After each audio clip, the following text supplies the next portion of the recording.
The world was made of dust and distance. A small girl sat by the trail, a still point in a sea of shimmering heat. The wagon that left her there was now just a dark speck on the horizon, a final, fading promise. She did not cry. Tears were a luxury, a waste of water in a land that had none to spare. Her name was Mai, though no one had said it for a long time. In her small hands, she clutched a smooth, featureless wooden doll, its form worn down by worry. The sun beat down, turning the earth to a cracked canvas and her simple cotton tunic into a sweltering shroud. Silence was her only companion, a heavy blanket punctuated by the buzz of a fly and the whisper of a hot wind through brittle sagebrush. She watched an ant navigate the treacherous terrain of a rock, its journey as epic and meaningless as her own. A hawk circled high above, a patient predator in an uncaring sky. She was an island of abandonment, a detail the vast landscape had already begun to swallow. Every gust of wind carried the scent of dry earth and a loneliness so profound it felt like a physical weight on her small chest. She had been told to wait. And so she waited. She observed the slow crawl of shadows as the afternoon bled into evening, her resilience a silent, stubborn thing, born not of hope, but of a simple, primal refusal to cease existing. This was her world now, a forgotten spot on a forgotten trail. A place where you either took root or were blown away like chaff. She closed her eyes, not in sleep, but to feel the sun on her eyelids, the only warmth that wasn't leaving her. The grit was in her hair, on her skin, a part of her. She was becoming the dust. A sound broke the stillness. Not the wind, but something more rhythmic, more deliberate. The soft thud of hooves on packed earth. Mai opened her eyes. A man on a tall, dark horse was approaching, his silhouette stark against the bleeding orange of the setting sun. He was old, his face a roadmap of hard years and squinting into that same sun. He pulled the horse to a halt a few feet away, the animal snorting and shaking its head. The man, Arthur, said nothing. He simply sat in his saddle, his gaze taking in the small figure, the fading wagon tracks, the immense emptiness surrounding them both. His eyes weren't cruel, nor were they kind. They were merely observant, like a man assessing livestock or the likelihood of rain. He dismounted, his movement stiff but sure. He unhooked a canteen from his saddle and held it out. Mai stared at it, then at his face. His expression was unreadable. Slowly, cautiously, she reached out and took it, her small hands dwarfed by the heavy metal. The water was cool and tasted of iron and life.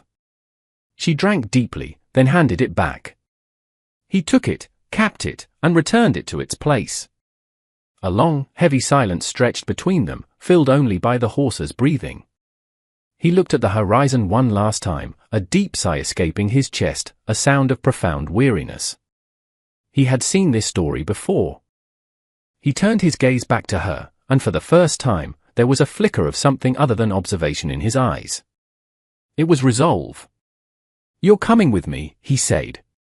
The words were not an invitation, they were a statement of fact, as unchangeable as the setting sun. He reached down, and without waiting for an answer, lifted her small, light frame and set her in front of him on the saddle. The worn leather was warm and smelled of horse and sweat. As they rode towards a distant, solitary ranch house, Mai looked back at the empty spot on the trail, a place that no longer belonged to her. The ranch house was like the man, solid, weathered, and without ornament. It stood against the vast sky, a testament to endurance. Inside, the sparse furniture was functional, each piece worn smooth by years of use. Arthur showed Mai to a small room at the back. A simple cot with a wool blanket was her new world. He didn't offer words of comfort, only a bowl of thick, hot stew. They ate at a small wooden table, the silence broken only by the scrape of spoons against pottery. This became their ritual. Days were measured not in conversation, but in shared tasks. Mai watched Arthur mend a fence, his gnarled hands working the wire with a practiced economy of motion. She watched him tend his horses, his voice a low, soothing murmur he never used with people. She began to help, unasked. She swept the porch clean of the daily layer of dust. She carried buckets of water from the well, her small arms straining. She collected eggs from the henhouse, her touch so gentle the hens never stirred. Arthur noticed everything, but said nothing. His acknowledgement came in actions. One evening, he took her worn, splitting shoes and, by the light of a kerosene lamp, methodically stitched the leather back together with a thick, waxed thread. The repaired shoes were stronger than before. One chilly night, she found a heavy, moth-eaten wool coat, draped over her cot. It swallowed her whole, but it smelled of wood smoke and a faint, lingering safety. She wrapped herself in it, a small, resilient outcast finding shelter not in a home, but in the quiet, unspoken kindness of a stranger. She was a ghost in his house, but a ghost he now provided for, and that was more than she had ever known. She learned the language of his solitude, a vocabulary of shared space and silent understanding. My spirit, bent but never broken, began to uncurl in the quiet safety of the ranch. She learned the rhythms of the land, the subtle shift in the wind that foretold rain, the way the coyotes sounded different when they were hungry. She learned the horses not by name, but by their essence, the nervous energy of the bay mare, the steady gait of the old gelding. One sweltering afternoon, a young stallion, recently acquired, was wild-eyed with fear, kicking at the corral fence. 2 ranch hands tried and failed to calm him, their loud words and sudden movements only making him more frantic. Arthur watched from the porch, his face set in a grim line. Mai slipped past him, moving into the dusty corral. She didn't approach the stallion directly. She simply stood, her presence small and unthreatening. She began to hum a soft, tuneless melody, a sound from a life she barely remembered. The stallion's ears twitched. His panicked rolling eye settled on her. She took a slow, deliberate step forward, then another. The horse snorted, but held its ground. She reached his side, her hand gently stroking the trembling, sweat-slicked neck. The great animal shuddered and then, miraculously, grew still, leaning into her touch. The ranch hand stared in disbelief. Later, as dusk painted the sky in shades of purple and rose, Arthur sat beside her on the porch steps. Good with the animals, he grunted. It was a mountain of praise from a man who spoke in pebbles. He then pushed a worn, leather-bound book and a nub of charcoal into her hands. It was a ledger, its pages filled with his spidery script, but the last several pages were blank. She understood. Her first drawing was of the stallion, its powerful form captured with an untutored but intuitive grace. The bond between them deepened in the spaces between words. During a fierce thunderstorm that shook the very foundations of the small house, they sat by the fire, the crackling flames a stark contrast to the raging wind outside. The silence was no longer heavy or awkward, it was a shared comfort, a language of its own. Mai's eyes drifted to the mantelpiece, to a small, silver-framed photograph she had noticed before but never dared to examine closely. It showed a smiling woman with kind eyes and a young boy, no older than Mai herself, standing beside her. She looked from the faded image to the old man staring into the flames. Arthur saw her gaze. For a fleeting moment, a mask of profound, ancient pain tightened his features. His jaw clenched. Then, as quickly as it came, it softened into a deep, familiar sadness. He offered no explanation. He simply turned and placed another log on the fire, the hiss and pop of the burning wood filling the room. That night, Mai was jolted awake by a nightmare, the vague terror of it clinging to her like a shroud. She was wrapped in the big wool coat, but a deep chill remained. A floorboard creaked in the hallway. Arthur stood in her doorway, a silhouette against the dim moonlight. He walked to her cot and gently placed a heavy, patchwork quilt over her. His hand rested on her shoulder for just a second, a brief, solid weight of reassurance, before he retreated back into the shadows. The next day, she showed him a drawing in her book, an attempt at capturing his favorite old horse. The proportions were wrong, it had the legs of a deer and the head of a mule. She looked at him, her expression serious. He squinted at the drawing, tilting his head. "Looks more like a coyote with a stomach ache," he said, the corner of his mouth twitching into the rarest of sights, a smile. She smiled back, a genuine, unburdened smile that reached her eyes for the first time. The arrival was an intrusion, a violation of the ranch's sacred quiet. A fancy black carriage, pulled by 2 high-stepping horses, rolled up the drive, kicking up a plume of arrogant dust that settled on the porch rails and coated the windows. Out stepped a man named Thomas, dressed in a tailored city suit that seemed to shrink from the rustic surroundings. He was Arthur's nephew, though he shared none of the old man's grounded presence. His movements were quick and sharp, his eyes constantly scanning, assessing, calculating value. He barely glanced at Mai, dismissing her as he would a piece of furniture or a stray dog. "Uncle," he said, his voice smooth and condescending, "it's been too long." He breezed into the house, his polished shoes clicking on the wooden floors. His conversation was a barrage of legal terms and financial concerns. He spoke of land deeds, property taxes, and market values for cattle. "We need to get your affairs in order, Uncle. You're not getting any younger, and this land. It's a significant asset." The word asset hung in the air, cold and sterile. He orbited Arthur, a vulture circling, his words chipping away at the peace they had built. He saw the ranch not as a home, a sanctuary, but as a commodity to be leveraged and sold. Mai, standing silently in the corner, felt a cold knot of dreadform in her stomach. Thomas's presence was a storm cloud on the horizon, threatening to wash away her fragile new world. He was the outside world, with its cruel rules and sharp edges, and he had brought it to their doorstep. The unspoken harmony of the ranch was shattered, replaced by a tense, waiting silence. The confrontation came, as Mai knew it would, on the third day. Thomas spread a sheaf of papers on the wooden table, his manicured finger tapping on a yellow document. "This," he announced, "is your father's original will. It's quite clear. The property, the livestock, everything, passes to the direct male bloodline." To me he finally turned his full, dismissive attention to Mai, who stood near the hearth. "I don't know what this arrangement is, Uncle, but it's not legally binding. What is this girl to you? A charity case? You can't just pick up strays and expect them to inherit a legacy." His words were sharp, intended to wound and to sever. Arthur sat in his chair, his face like carved granite. His silence seemed to fuel Thomas's aggression. "She has no name, no papers, no right to be here. She is a liability. When you're gone, what happens then? She becomes a squatter on my land." Mai felt the sting of his words, the familiar feeling of being unwanted, of having no place. But this time, it was different. Fear was replaced by a cold, quiet anger. This was her home.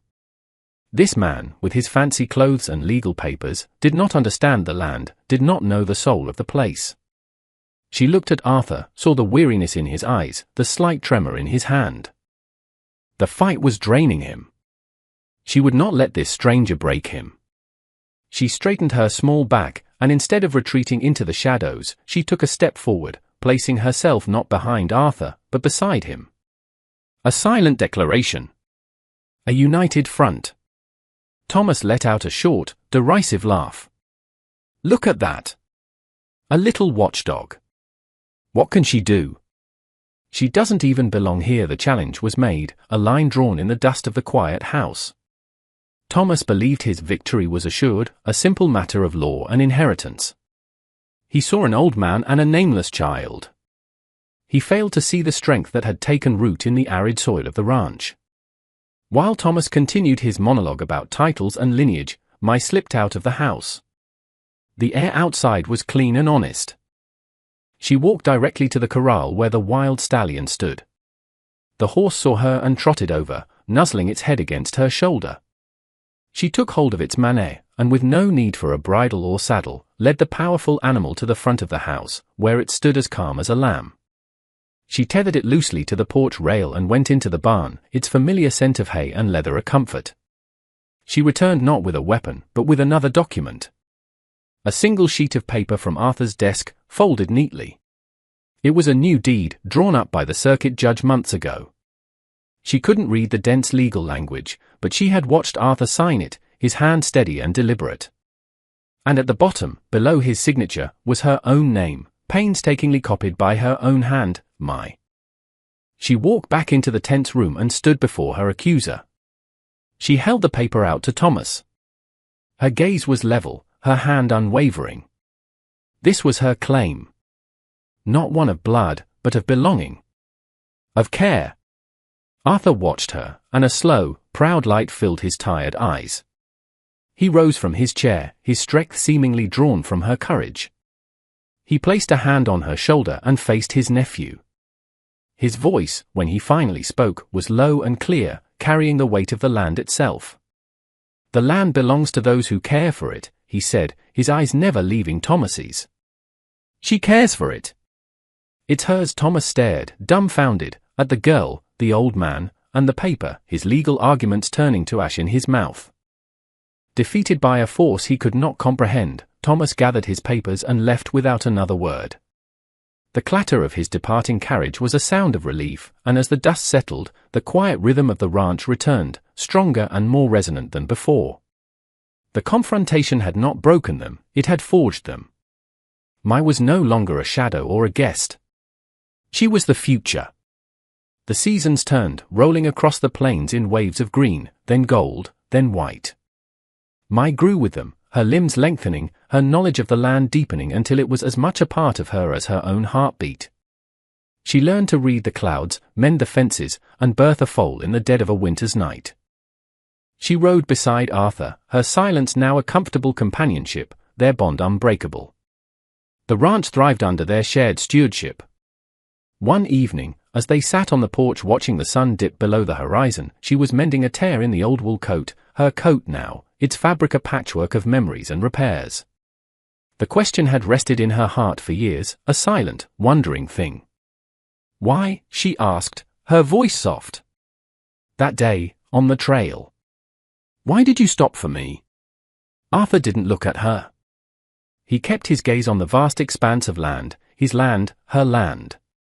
A lifetime of unspoken pain and quiet resolve was in his profile.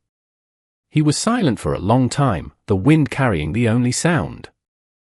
"Because," he finally said, his voice raspy with emotion he rarely showed, "someone should have." The words were an answer and a confession, a key that unlocked the story of the faded photograph on the mantel and the deep well of sadness in his eyes. He had not just saved her, he had saved a part of himself. Years passed like fence posts along a dusty road, each one marking time. Arthur was laid to rest on a small hill overlooking the homestead, a place where the wind always blew and you could see the entire valley. Mai was a young woman now, her face etched with the same quiet strength and resilience as the man who had raised her. She ran the ranch not with an iron fist, but with an open hand and a deep, intuitive understanding that came from love. The horses knew her touch, the land knew her step. She was its guardian, its heir in spirit and in truth. One late autumn afternoon, she was riding the far fence line, checking for breaks before the first snow. The air was crisp, the sky a brilliant, cloudless blue. And then she saw it. A small, huddled shape by the side of the trail. Her heart seized. She rode closer. It was a young boy, no more than 6, his clothes tattered, his face smudged with dirt and tears. He was clutching a ragged piece of a blanket, his small body trembling from cold and fear. He looked up as her shadow fell over him, his eyes wide with the terror of the abandoned. The scene was a perfect, heartbreaking echo of her own past. The world fell away, and for a moment, she was both the woman on the horse and the child in the dust. She dismounted slowly, her movements calm and unthreatening. She unhooked her canteen and held it out. He hesitated, then snatched it, drinking greedily. She waited, her patience as vast as the land around them. She looked at the empty trail stretching in both directions, then back at the boy. The cycle had come full circle. She extended her hand. "You're coming with me." One small act of kindness can echo through generations. It doesn't cost a dime to be a decent human being. What echo will you leave behind? If this story touched your heart, like, share, and subscribe for more tales that matter.